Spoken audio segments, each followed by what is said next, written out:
Hi there, everyone, and a very happy Thursday to you. Thanks so much for joining us tonight on Up North Live News at 6:30, Up North Live Unscripted at 6:30, I should say. I am Maya Engel, live in our digital studio, and hopefully you got a chance to get outside tonight or today because it is another beautiful one. It seems like the weather this entire fall has been so back and forth. Yesterday we saw some clouds and cooler temperatures. Today, more sunshine and some 60s, which was really nice. So tomorrow's a question mark, but we have a meteorologist here, Trevor Robideau, who can tell us what we can expect. Hey, yeah, Trevor. and hopefully I can answer some of those question marks. And as you had mentioned, Maya, we've been so back and forth this week. And like we started with legitimately record-breaking temperatures. And then we had rain and clouds. And then we went back to sunshine today. Not super warm, though. So it's like, are we going to go? Surely we don't go back the other way again, right? You never know these days. Wrong. We're going to go back the other way again, and we're going to get more rain tomorrow and clouds. Most of that will be in the morning, though. We're not going to get rain. It's not going to rain all day. And I will tell you that it's mostly light rain, pretty similar to what we had earlier in the week as well. Okay. So that'll settle in and move through, and then a few lingering showers are possible beyond that. So, I mean, I'll talk about that. And the weekend looks pretty nice, too. And then what probably, I don't know how many people want to hear this at this point, but we're going to warm up again to unseasonably warm temperatures later next week. So I'll cover all of that in our weather segment in just a few minutes. Like we said, back and forth all fall. All right, let's talk about speed limits, shall we? So this is a topic where, there are some people out there who are unhappy with current speed limits. Maybe on a road they drive every day. They wish the speed limit was actually higher. There are other folks who, if they live on a road that a lot of cars drive by and it's pretty close to their home, maybe they wish the speed limit was lower. Well, there's a new law in Michigan that gives local townships and local road commissions a little more say in assigning and potentially changing the speed limit. Here's Mark Schlett with that full story. It is a weekly phone call we get. Most time it's looking for people to lower the speed limits. Weekly for now, but as the managing director of the Grand Traverse County Road Commission, Dan Watkins says that frequency could soon change. Yeah, I wouldn't be surprised if we start to see a few more requests with the new act coming in. That new act is this, Public Act 33, which was passed by the legislature and signed by the governor. It addresses who has a say in what you can legally drive. So currently it lies with the state police that they go out and do speed studies and they actually set the speed limits. And to do that, the state police uses a lot of factors. How many vehicles are coming through? What speeds are the vehicles traveling through that specific area? And then we have to look at the crash data. The numbers they end up with aren't random. It's usually pretty close to what 85% of the traffic on a given road travels. People usually drive to where they're comfortable on the roads. But under this, a speed limit can be set as high as 85% or now as low as 50%. But that's not the only change. This does give more local control to initiate these things. Under this, townships and road commissions can initiate the process to request the state police lower the limit on a particular road. It starts at the township level. The township has to show some interest in there. It goes to the road commission. They get some engineers involved, get some opinions there. Still ultimately lies with the state police, but all three can get together and take a look at a road and say, maybe this didn't work out at the 85th percentile, and then now have the option to communicate about going down to the 50th percentile. These decisions have been and still will be based on data, but this allows local drivers, townships, and road commissions to have a little more of a say. They can bring things up that, our data doesn't show or that the engineering doesn't show. Data suggests that slower speed limits don't always mean safer roads. When they do a speed study, there's a good chance the speed limit could actually show that it needs to increase. It will still be data that drives any final decision. These are just not arbitrarily set based on someone's feelings. That there's a lot of data, a lot of study that goes into these. And ultimately, all the parties involved need to be in agreement before a speed limit could be lowered. But this opens up more possibilities for local entities to be heard when it comes to possible concerns on the roads where they live and drive. And Mark is joining us live now with more on this story. Hey, Mark, thanks so much for joining us. No problem. Pleasure to be here. So this is a new law, right?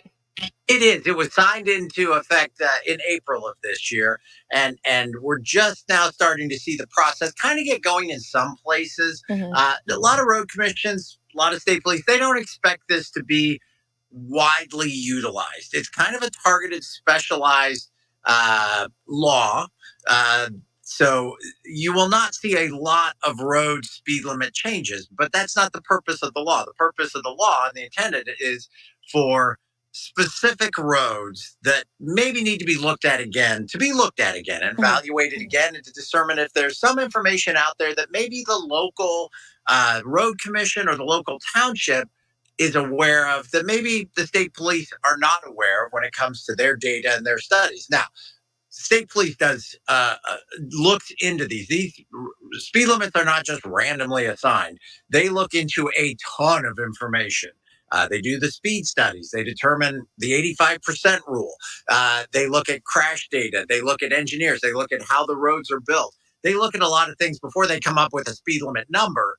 But this allows perhaps some of that other data to be incorporated when it comes time to actually determine what the posted speed limit should be. And there are some times where maybe a person who actually lives on a road knows more about what goes on that road than the road commission or Michigan State Police.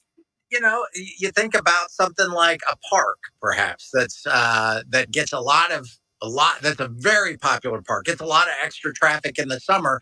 That may not show up necessarily in some of the data that they have, or some particular use of a road that may not come across in the data, but the locals know about it. So yeah, it really gives a little bit more of a voice to the local entities when it comes to determining what the speed limits are. It doesn't let them pick it. It doesn't let them change it. It still has to be the township, the road commission, and the state police all have to be in agreement when it comes to actually changing the posted speed limit on a particular road.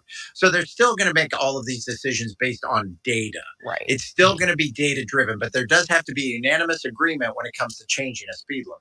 So if someone does live on a road where they feel like the speed limit should be lowered, the first step for them to do is take their concerns to their township? To their township, yeah. That's the place where you would start. It kind of starts, according to the road commission, it starts at the township level. The township then, if they agree, hey, let's look into this, see if it's a possibility, let's do a traffic study. They then go to the road commission.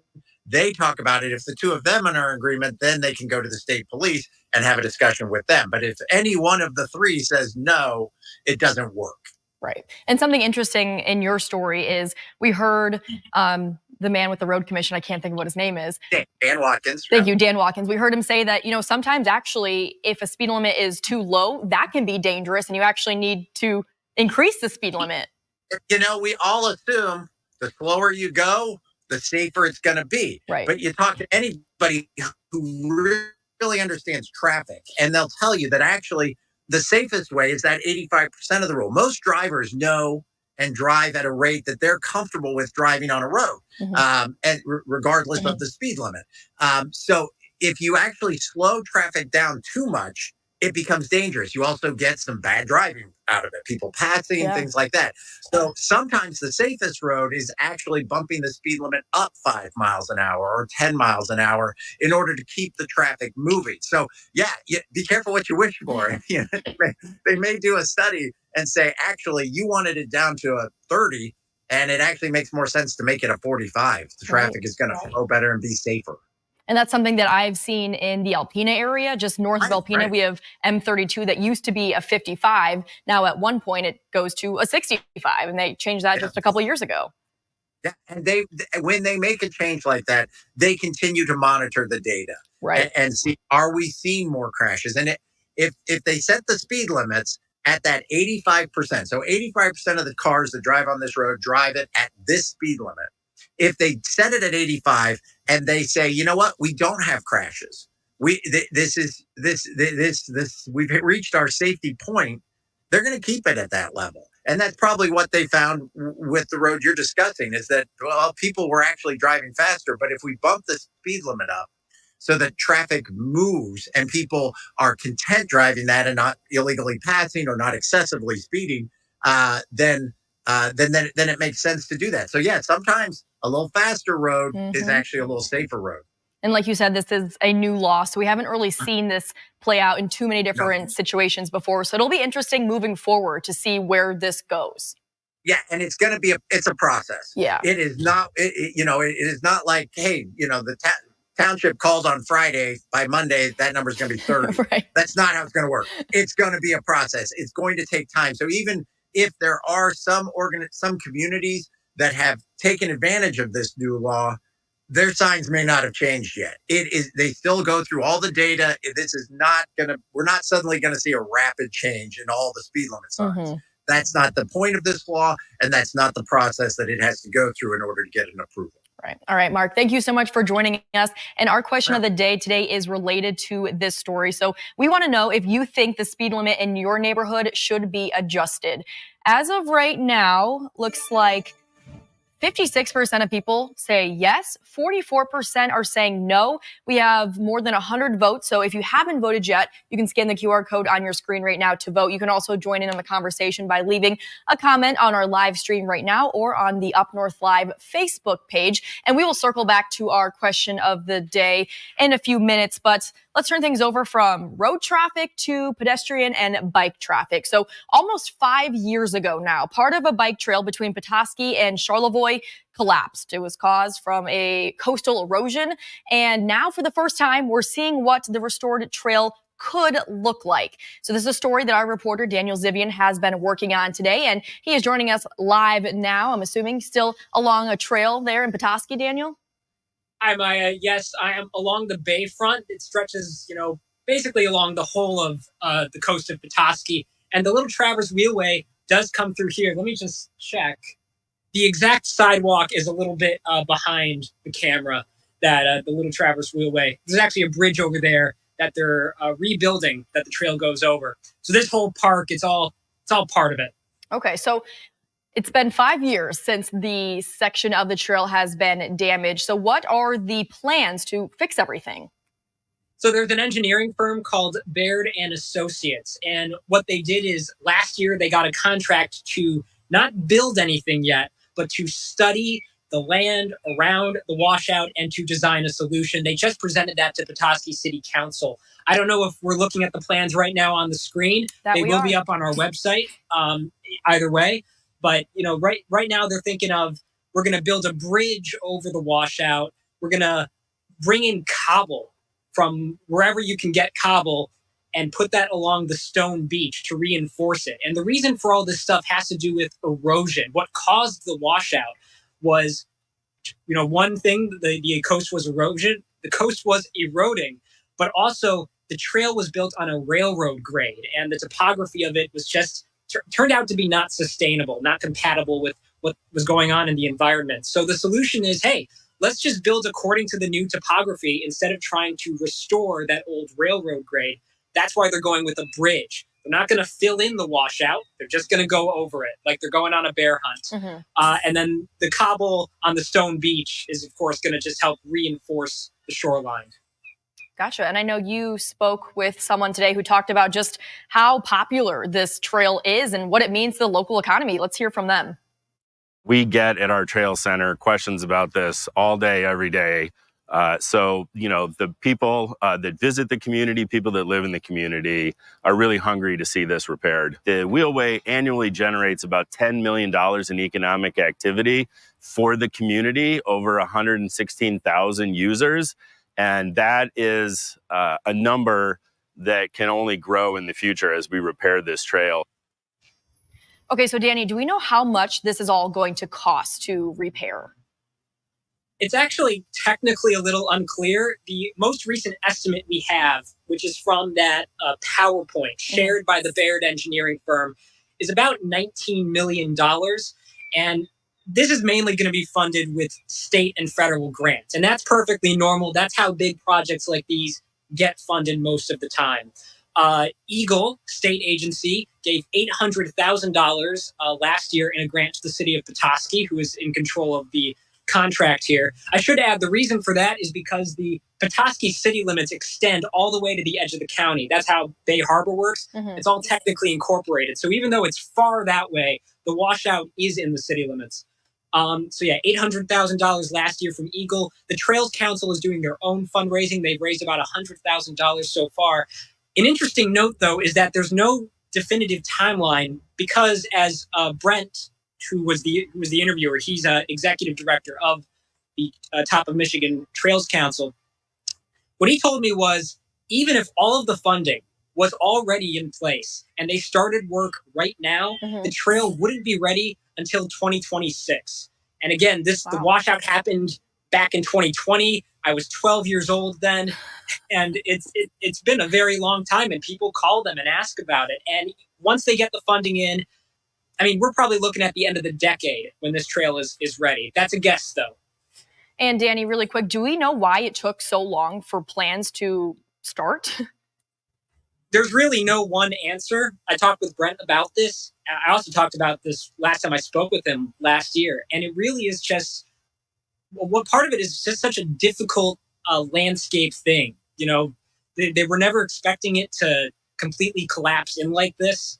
I think I wasn't up here back in 2020. Mm-hmm. My understanding is that there were some earlier analyses they did that determined that whatever the plan is would be really expensive.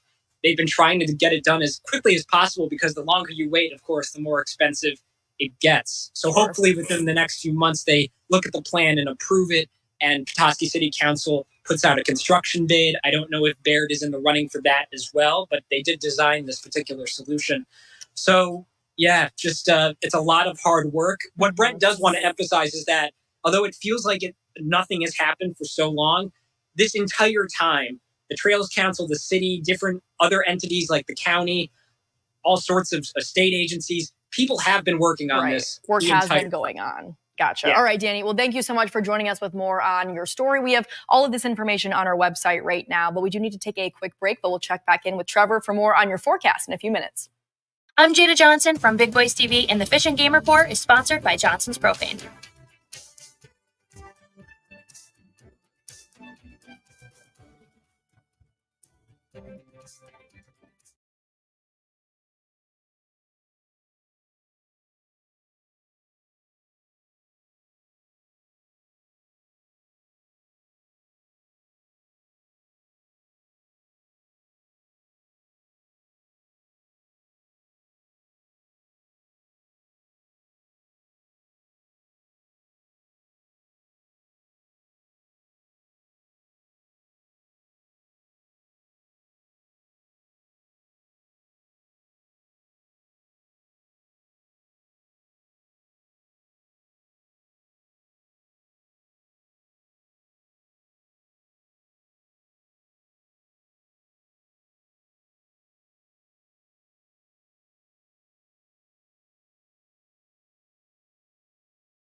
All right, let's turn things back over to our meteorologist, Trevor Robideau, for more on the forecast and what we can expect tomorrow and this weekend. Hey, Trevor. Yeah, so it was a really nice day today, but we're going to switch things back around the other way again for the, feels like 100th time this week.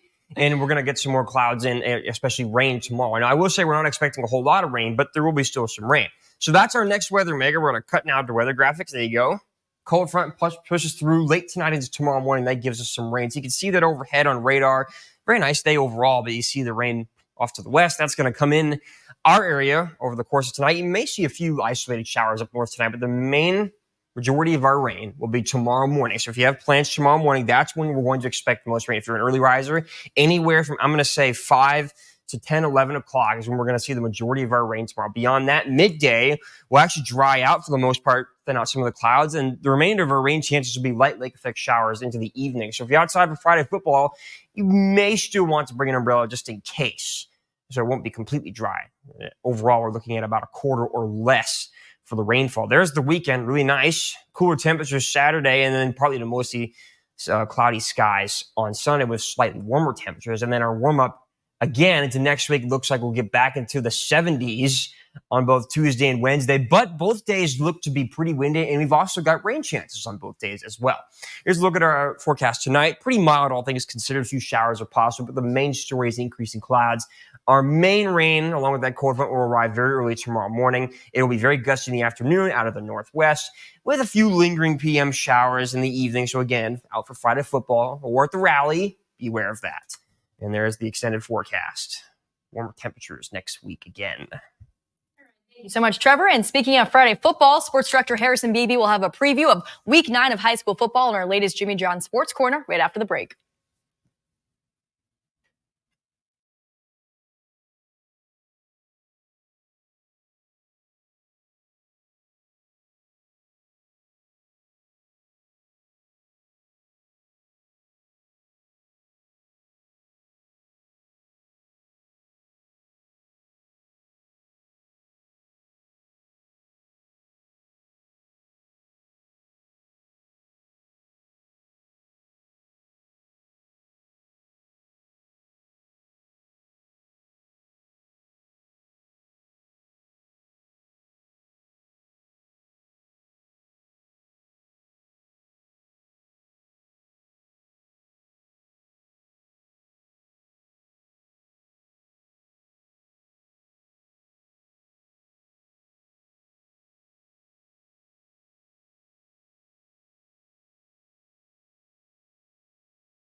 The following segment is sponsored by Jimmy John's of Traverse City. James, we still got to wait a week for the high school football playoffs. So I tell you, Week 9 There's some mega matchups in the schedule that we've been talking about for weeks amongst ourselves. Finally, we're here, and it gets no bigger than 10,000 people getting together to see the 30th all-time meeting between Traverse City Central and Traverse City West in the Patriot game. Dissect the Trojans and Titans for us. Yeah, well, 13th Patriot game. Talked to Central AD Justin Thorington, and he said that they expect to still have the same crowd that they normally do, even with the rally going on across town. Central's coming in at 4-4, West coming in 5-3.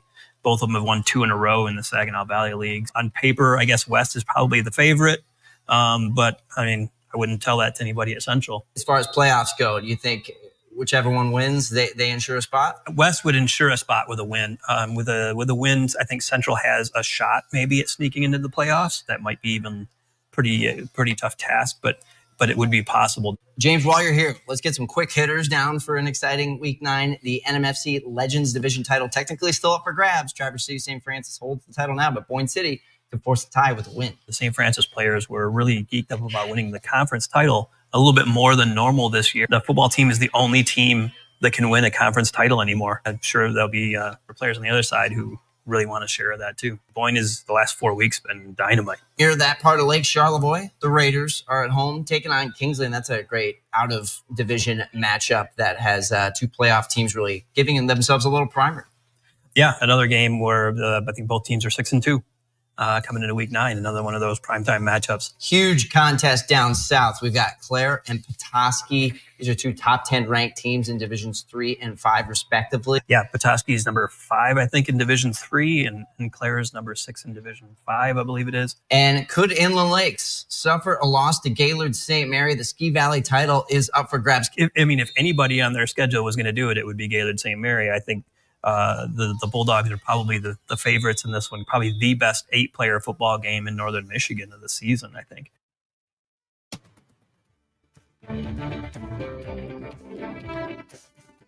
Salon services are furnished by Epiphany Advanced Academy in East Acme.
Let's take a look at our live results for today's question of the day. Do you think the speed limit in your neighborhood should be adjusted? 56% say yes, 44% say no. If you haven't voted yet, you can scan that QR code on your screen right now to vote. You can also leave a comment on our Up North Live Facebook page. And in case you missed the beginning of the show, this was our question of the day because there is a new law in Michigan that gives townships and road commissions a little more leeway to potentially make changes. But that's all the time we have tonight. Thanks so much for joining us. We'll see you at 11 o'clock.